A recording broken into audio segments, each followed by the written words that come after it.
Steel and Shadow. Chapter 1. The Old Guardian. There are 43 pressure points in the human body that can render a man unconscious in under 8 seconds. Will Sullivan knew them all by heart, though these days his calloused fingers spent more time adjusting saddle girths and mending fence posts on his Texas ranch.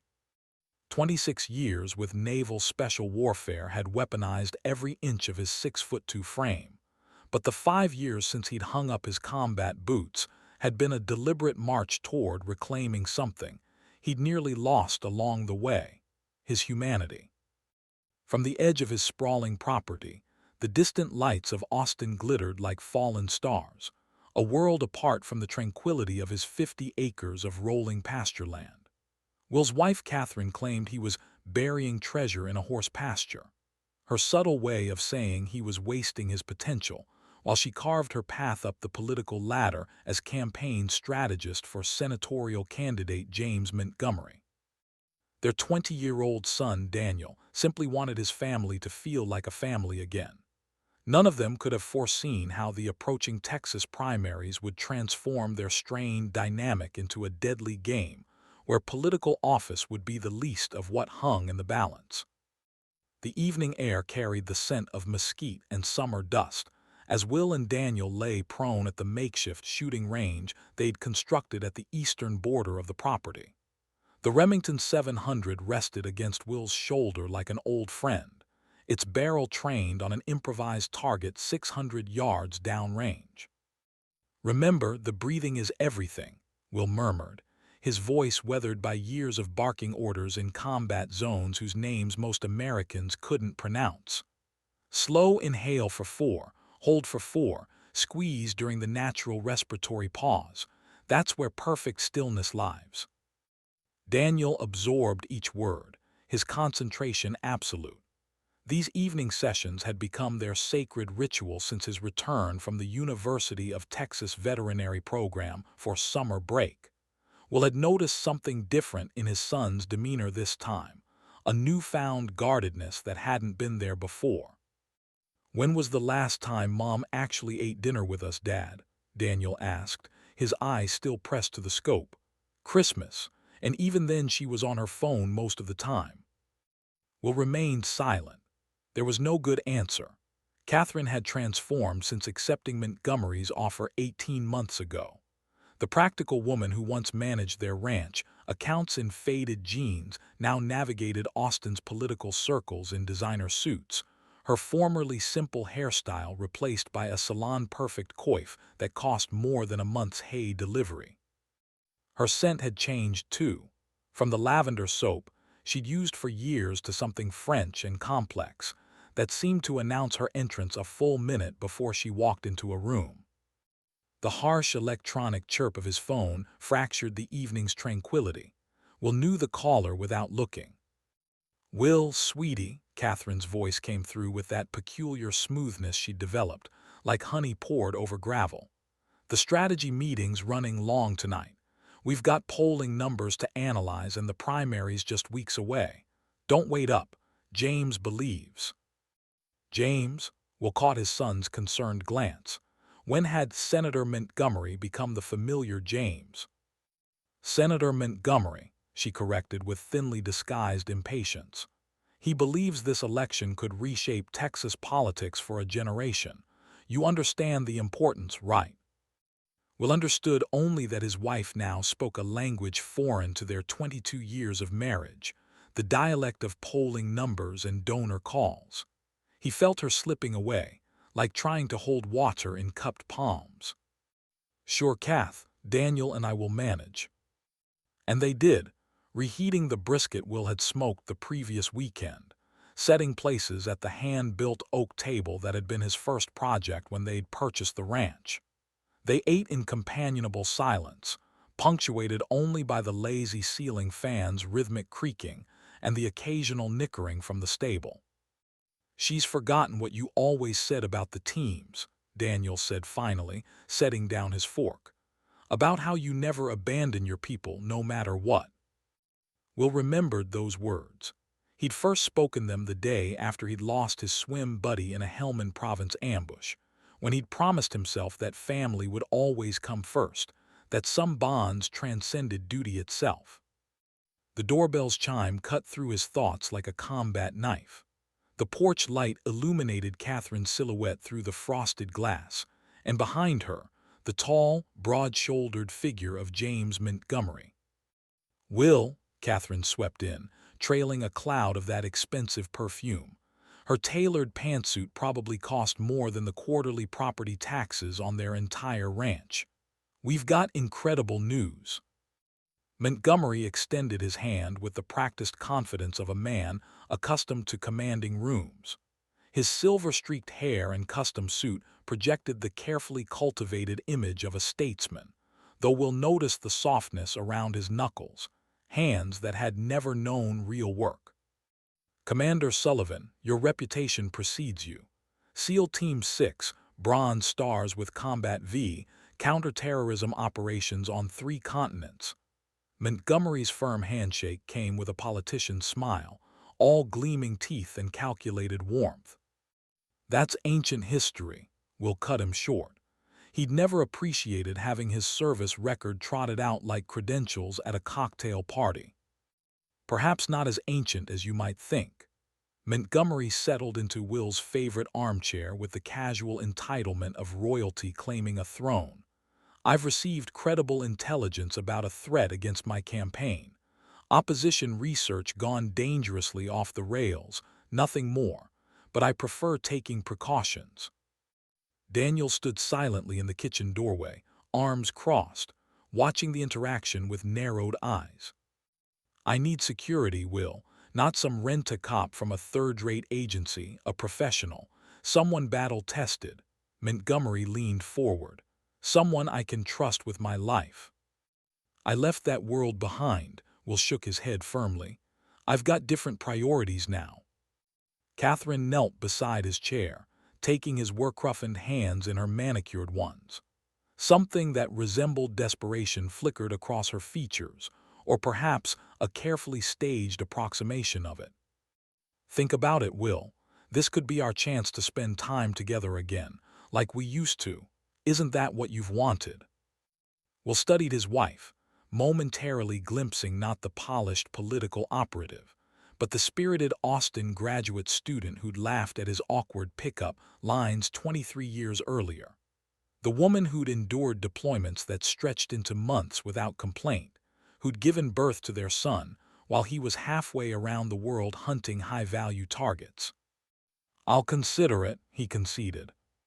Montgomery and Catherine departed in his gleaming black Suburban. Where the ranch's gravel drive met the county road, the vehicle pulled onto an unmarked fire trail. Under the glow of dashboard lights, Catherine leaned across the center console, and their lips met in a hungry, urgent kiss. "He'll accept," she whispered, drawing back slightly. "I know my husband." "And if he doesn't?" Montgomery's fingers traced possessive patterns through her hair. "He will. He'll do anything to salvage what's left of our marriage."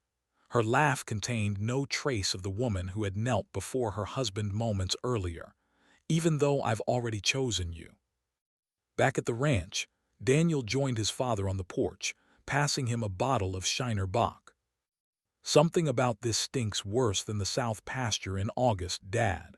Why would a political candidate come to you personally? They have security firms on retainer for this stuff." Will nodded slowly. He'd felt it too, that prickling at the base of his skull that had saved his life in remote villages and urban hellholes across the globe. But the prospect of reconnecting with Catherine had already lodged itself in his mind like shrapnel too dangerous to remove. The next morning, he called Montgomery and accepted the position. That single decision set everything in motion. Somewhere deep in his bones, Will knew there would be no way back from what lay ahead. Chapter 2: Danger Signs. James Montgomery's campaign headquarters occupied the entire 15th floor of a gleaming glass and steel tower in downtown Austin.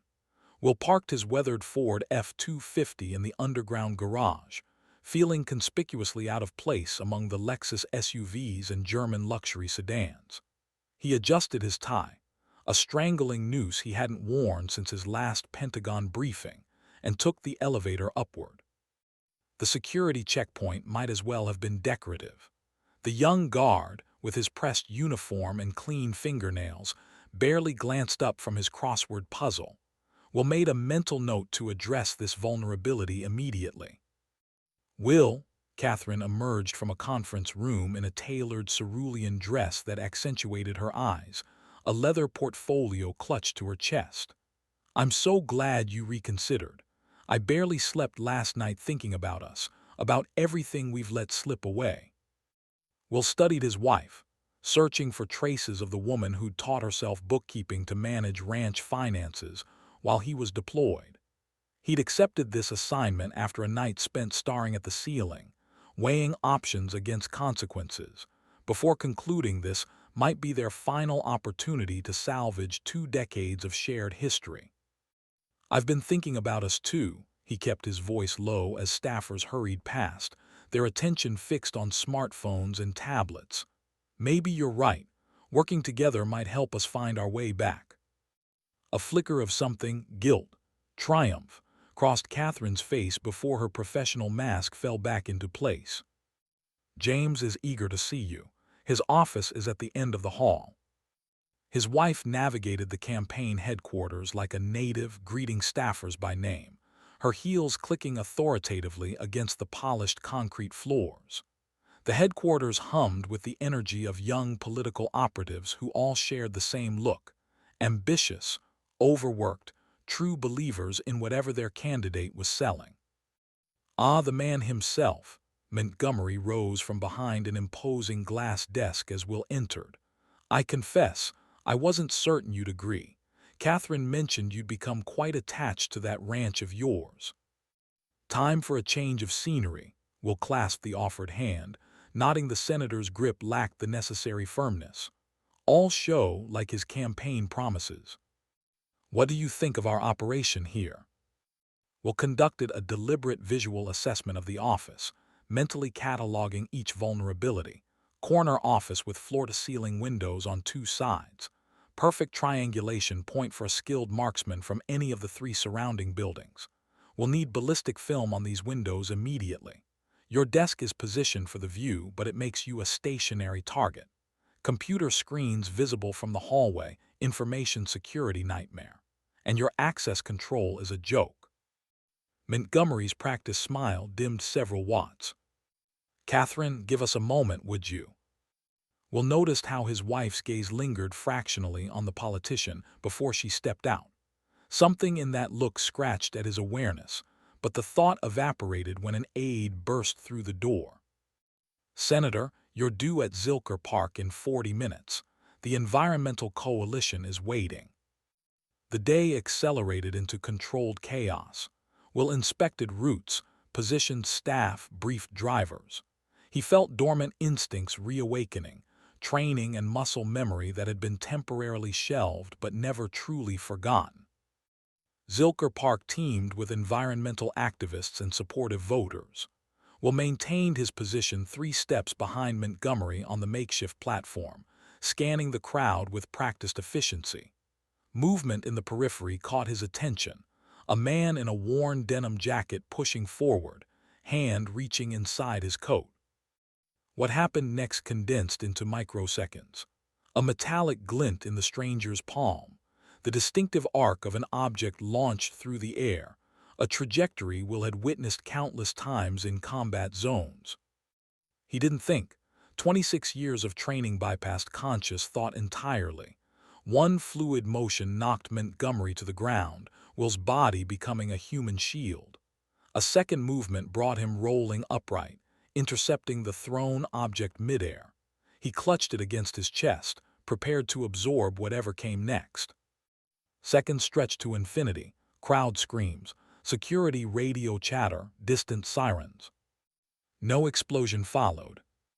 In Will's hands lay a crushed aluminum can wrapped in silver duct tape, a damn beer can. Later, after police had finished interviewing witnesses and the crowd had dispersed, Montgomery clapped a hand on Will's shoulder. That's precisely why I wanted you, Sullivan. Reflexes like yours can't be bought at any price. In a secluded corner of headquarters that evening, Catherine pressed herself against Montgomery, their lips meeting in a fervent, stolen kiss. "He performed perfectly," she whispered. "Everything's proceeding exactly as planned." Returning to the ranch after midnight, Will found Daniel in the stable, brushing down his favorite quarter horse with agitated strokes. "Saw what happened at the park on the news," Daniel said without turning. The brush in his hands moved in short, angry arcs. "Noticed something strange. The campaign security detail, not one of them moved a muscle. Only you reacted." Training kicked in. Will picked up a second brush, joining his son.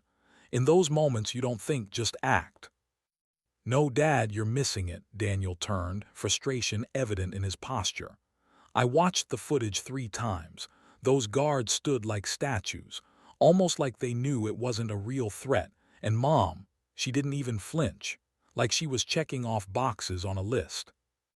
"Daniel, listen to me. She's changed since getting involved with Montgomery. She's barely home anymore. When she does show up, I can smell his cologne on her clothes. Her laugh is different. Her eyes never really look at us anymore." His voice dropped. "You taught me to notice patterns, and this one's screaming at us." Will paused, brush suspended mid-stroke. He trained himself to overlook such details: late nights, unfamiliar fragrances, subtle changes in behavior. It had seemed easier to ignore warning signs than to confront possibilities that might demolish everything familiar. "She's building her career, son." "No, Dad," Steele entered Daniel's voice. "She's betraying everything you ever taught me about loyalty, about family being the one thing that matters more than anything else." Thunder rumbled in the distance. A summer storm approached, and not just over the ranch. Will felt it with the same certainty that had alerted him to danger in countless operations. "I need to see this through, son. I have to try to save what we've built." "Then I've got your 6, Dad." Daniel gripped his shoulder firmly. "Just like you always taught me, we protect our own." His son's voice carried a resolve Will hadn't heard before. The boy he'd taught to ride was now a man, standing ready to face whatever came, perhaps too soon. Chapter 3: Ambush Creek. The hill country road twisted through limestone outcroppings and ancient live oaks, each curve revealing and then concealing the vast Texas landscape beyond. Will sat behind the wheel of the armored Cadillac Escalade, periodically checking the rearview mirror to observe Senator Montgomery. The politician reviewed position papers on his tablet in the backseat, occasionally dictating notes into his phone. Catherine dozed beside him, her head resting against his shoulder, a perfectly natural position for an exhausted campaign strategist. Too natural. They were returning from a fundraising dinner at a sprawling hill country winery, where local energy executives had written substantial checks to support Montgomery's Senate bid. Austin lay approximately 40 minutes ahead, glowing faintly on the horizon. The proximity alert system that Will had insisted on installing chimed softly. A black SUV without plates had maintained consistent distance behind them for the past 10 minutes. "We've picked up a tail," Will announced calmly, his gaze flicking to Montgomery in the mirror.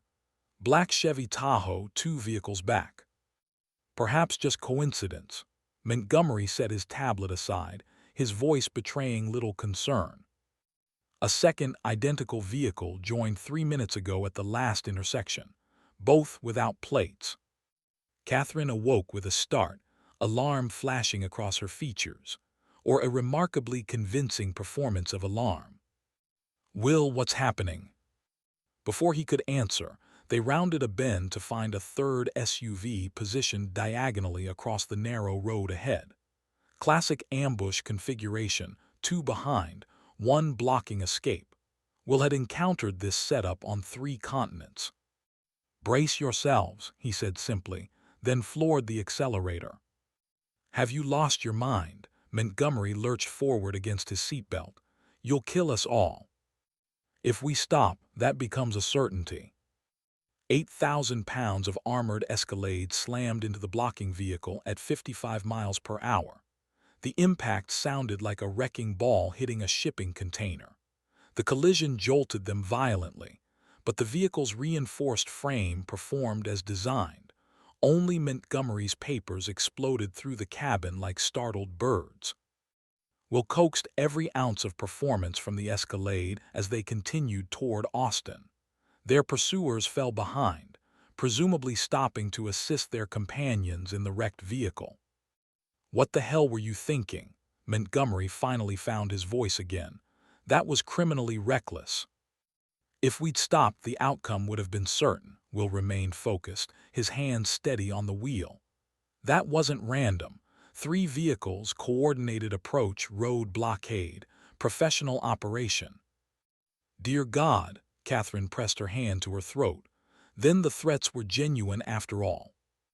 Will caught her gaze in the mirror.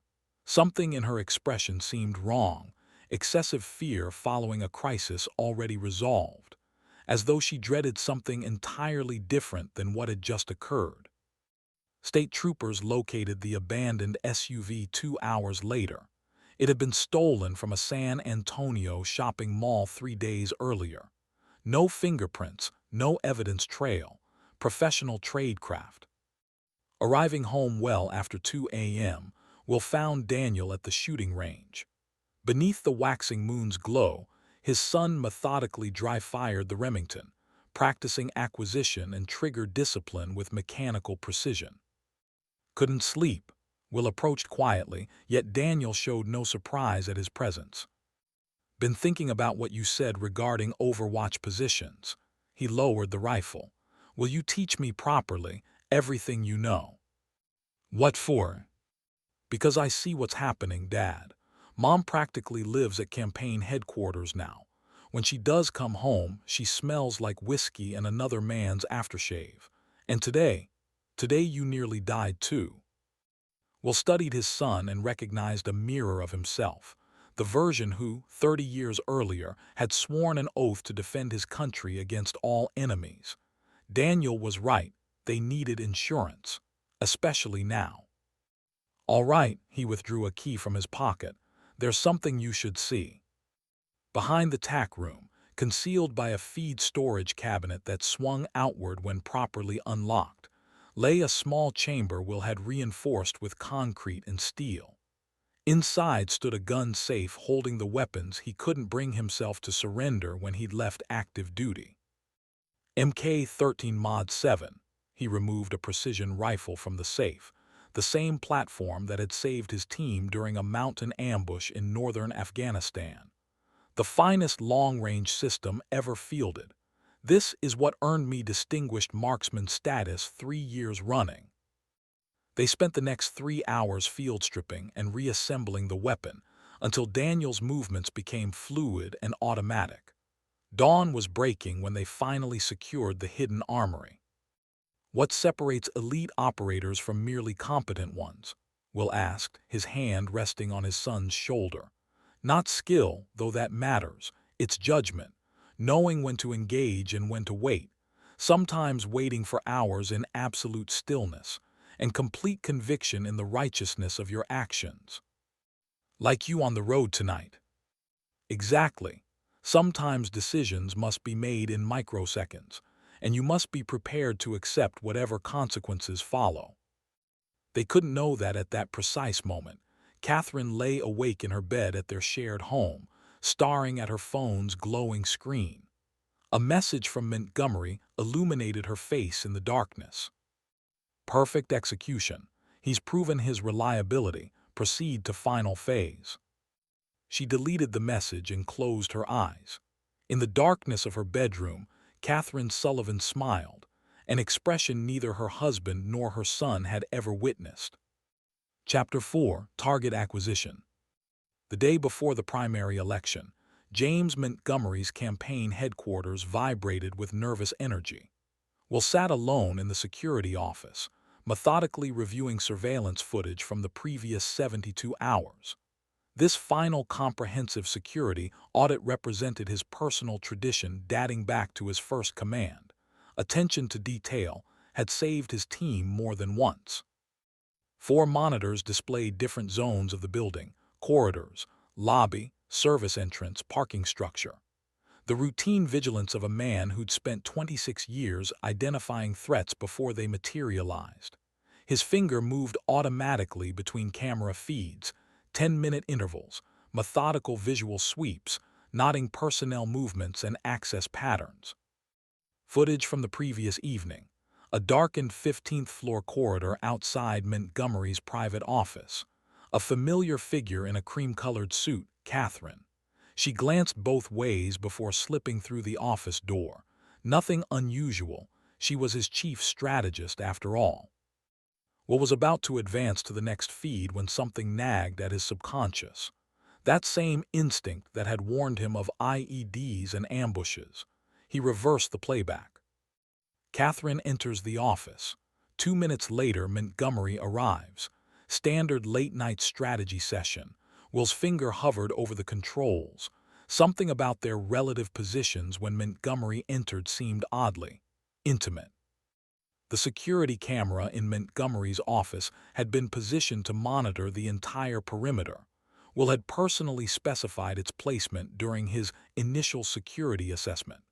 Now, he almost regretted his thoroughness. His wife, perched on the edge of Montgomery's glass desk, eagerly returned the senator's embrace. Her fingers threaded through his silver hair while his hands moved across her body with the practiced familiarity of longtime lovers. "Tomorrow it ends," Catherine's voice emerged husky with desire. "We'll be together openly." "My fire," Montgomery murmured against her neck. "My perfect, ruthless fire." Will watched the monitor with the disciplined stillness he'd perfected during countless surveillance operations. How many times had they met like this while he patrolled corridors searching for external threats?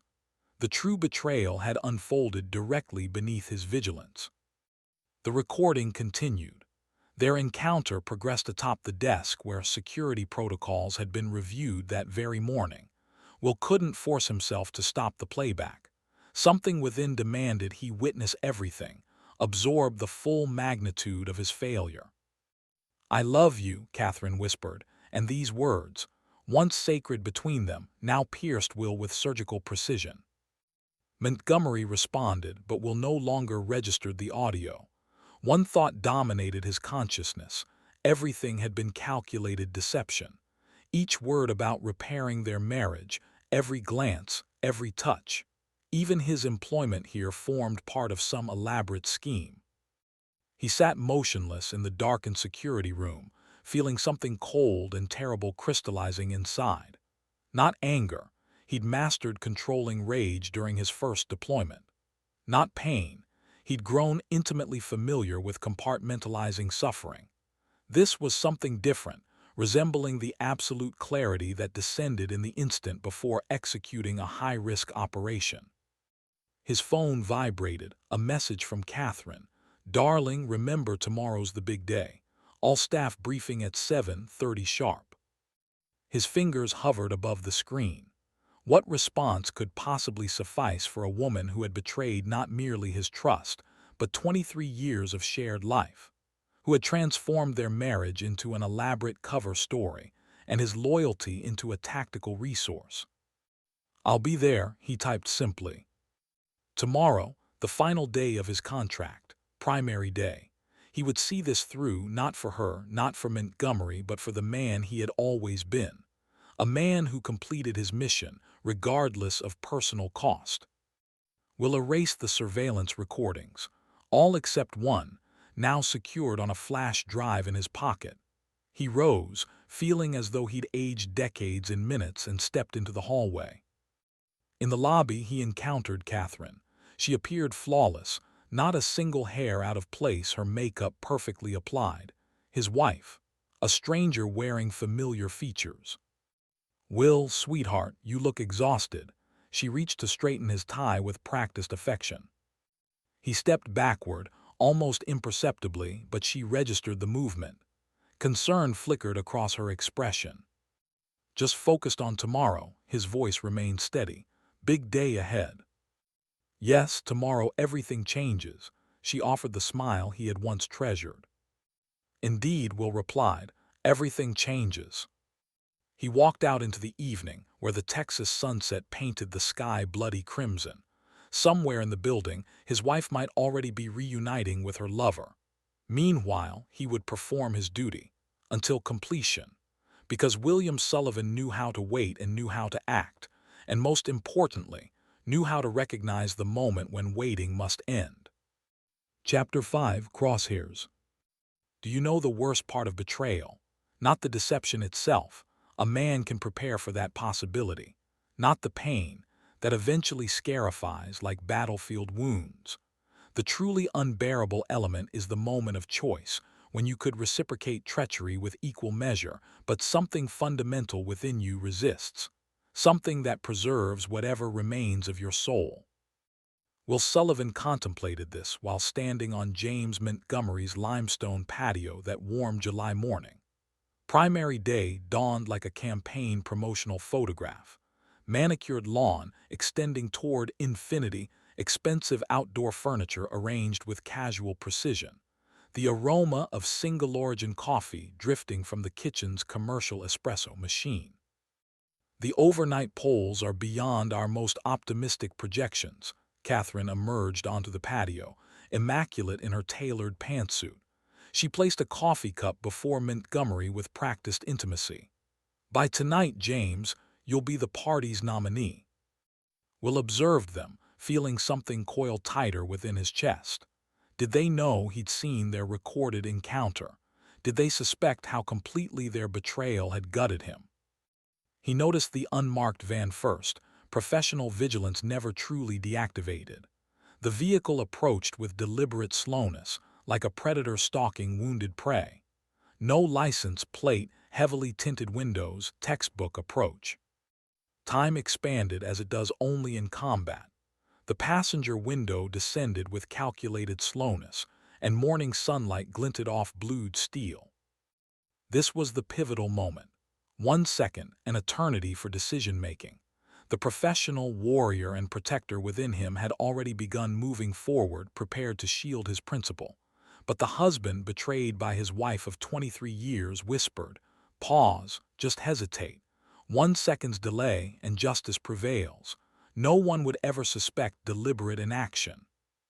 Will perceived everything with crystalline clarity. The gunshots report, Montgomery collapsing, Catherine screaming in genuine terror, their elaborate plans disintegrating alongside their previous existence. So simple, just fail to react in time. Far easier than pulling a trigger himself. But something beyond the betrayal's raw anguish propelled him forward. Perhaps those principles he'd instilled in his son. Perhaps understanding that one treachery couldn't be rectified through another. He lunged, driving Montgomery to the ground. The gunshot's report merged with the crack of his own ribs. The bullet struck Will directly, penetrating his body armor, embedding itself just below his collarbone. Pain arrived instantly, consuming everything in white-hot agony. "Jesus Christ, Jesus Christ," Montgomery screamed with authentic terror, his face ashen. "They're shooting, security, anybody." "Would you shut up and get down?" Will thought while struggling against shock and blood loss. But his body refused cooperation. Blood saturated his shirt, spreading across the limestone pavers. He attempted to reach the sidearm at his waist, but each movement produced such searing pain that his vision tunneled. The van's side door slid open. Clearly the operation remained incomplete. A man in tactical gear ascended the patio steps with unhurried confidence, his weapon aimed directly at Montgomery's chest. "Please," the politician raised his hands, backing toward the railing. "I'll do anything you want. Name your price. I'll double whatever my opponent offered." Suddenly Montgomery laughed hysterically, tears streaming down his face. Will understood nothing. What was happening? The gunman silently redirected his weapon toward Will. His eyes revealed neither compassion nor hesitation, only professional detachment. Catherine stepped onto the patio. "Not so fast, darling." Her voice cracked like a bullwhip. She emerged from the house, her heels striking a precise cadence on the limestone, marking the approach of the endgame. I believe my husband deserves to hear the truth before he dies. She crouched beside Will, trailing a manicured finger along his jawline. Oh, sweetheart, you've always been so honorable, such a predictable soldier. I never doubted for a moment that you'd throw yourself between danger and your principle. That's precisely why you were the perfect candidate for the role of heroic bodyguard, martyred while protecting our future senator. But we needed to verify your reliability first. All the threats were orchestrated. Will felt blood saturating his shirt, his strength diminishing with each heartbeat. Stagecraft, obviously. We needed a genuine hero, decorated Navy SEAL, respected citizen, family man. Someone whose sacrifice would electrify voters statewide. She smiled, examining her flawless manicure. And subsequently, a wounded candidate rarely wins elections, but a candidate whose bodyguard died saving him. That's campaign gold, public sympathy, voter outrage, accusations against our opponent. Our marriage, Catherine, was that another operation? No, not initially. In the beginning, everything was real. But then I met James. She cast a glance toward Montgomery, suffused with such naked desire that Will felt physically ill. He showed me a different world, the life I deserve. You can return to your precious horses and fence posts. I'll be living in Georgetown and Washington. She nodded to the gunman. Finish it, clean headshot. Will stared into the weapon's black muzzle. He could no longer move, blood loss advancing toward shock. All his training, all his experience proved worthless now. All that remained was to depart with the dignity he'd maintained through every previous trial. A shot cracked like a lightning strike. Now it ended, but not from the gunman's weapon, from somewhere distant. The man in tactical gear collapsed like a marionette with severed strings, a precision entry wound centered between his eyes. Master-level marksmanship. James, God, Catherine lunged toward Montgomery. What's happening? Use his gun. We need to eliminate him. He's heard everything. Kill this fool or we're finished. Montgomery seized the fallen gunman's weapon, but his hand trembled violently. He couldn't comprehend who had neutralized his assassin. Panic paralyzed his faculties. Suddenly, he swung the weapon from Will toward Catherine. Shut up, you've ruined everything. Bringing your husband into my campaign was your idea. I'll eliminate you both. At that moment, sirens wailed in the distance. Police officers flooded the patio, reporters already capturing what would become Texas's political scandal of the decade. The last image Will witnessed before consciousness faded, handcuffs closing around his wife's wrists. At that precise moment, on the 7th floor of the downtown public library, a young marksman methodically disassembled the Mk-13 sniper rifle with practiced efficiency, exactly 842 yards from the shooting scene. Only an empty .300 Winchester Magnum casing remained by the window.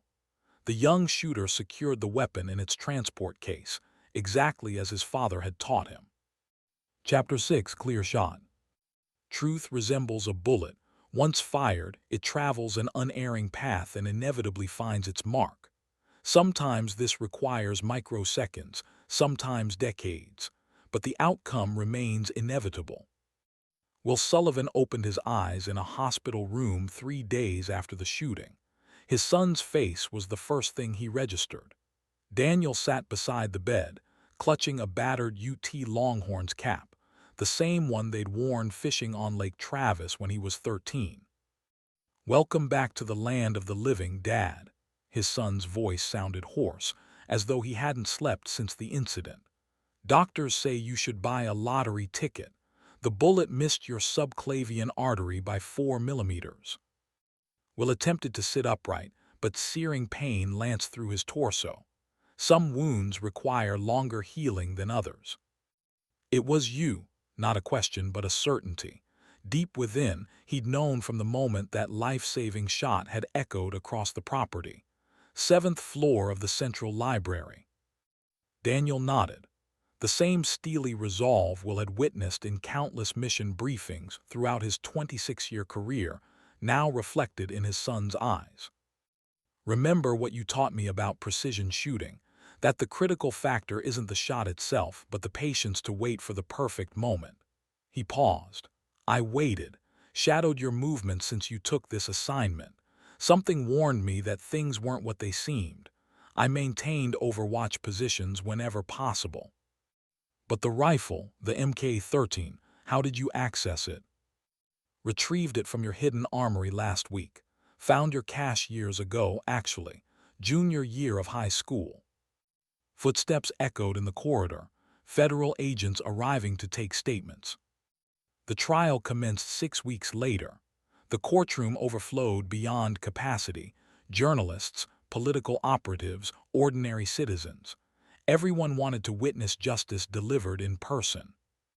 Catherine maintained her composure throughout most proceedings, even when prosecutors presented surveillance recordings documenting her meetings with Montgomery, even during the damning playback of telephone conversations with the hired assassin. Only when Daniel testified did something finally fracture in her carefully constructed facade.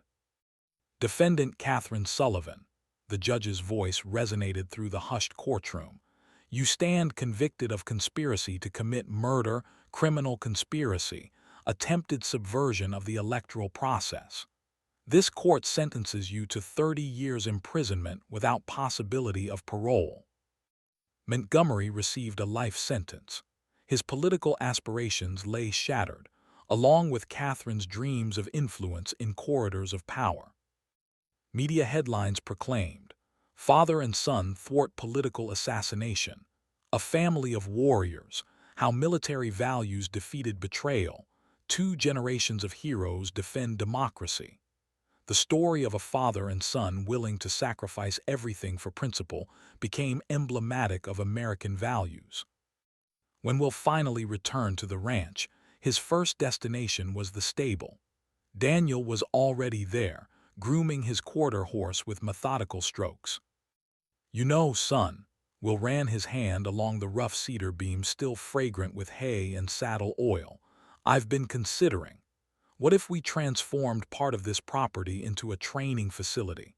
Teach people not just marksmanship, but understanding what principles justify engaging a target." Daniel smiled.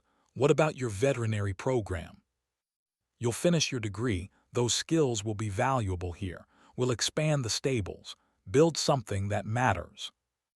They stood shoulder to shoulder, watching sunset bathe the hill country in amber light. Father and son, 2 men who understood honor's true weight and recognized when principles demanded action. 8 months later, a new sign appeared on the ranch's entrance. Sullivan Tactical Academy, protecting what matters most. Their first students were veterans' children, men like Will, who understood that service extended beyond uniform and battlefield. One evening after training concluded, Daniel found his father at the shooting range. Will watched the setting sun, the MK-13 resting across his lap. "Thinking about Mom?" his son asked quietly. "No," Will shook his head. "Thinking about tomorrow. About how certain wounds only heal when we help others avoid making similar mistakes." In the sky, the sun's final rays slowly surrendered to darkness, turning the limestone hills to burnished gold. Somewhere in a federal correctional facility, Catherine Sullivan observed the same sunset through reinforced windows. Somewhere in FBI archives, a case file marked "The Austin Incident" gathered dust. And here, on a Texas ranch, 2 men continued doing what they did best, teaching others that principles must sometimes be defended at any cost. Because sometimes knowing how to shoot isn't sufficient. You must also understand what justifies pulling the trigger, and most importantly, what truly deserves to be protected.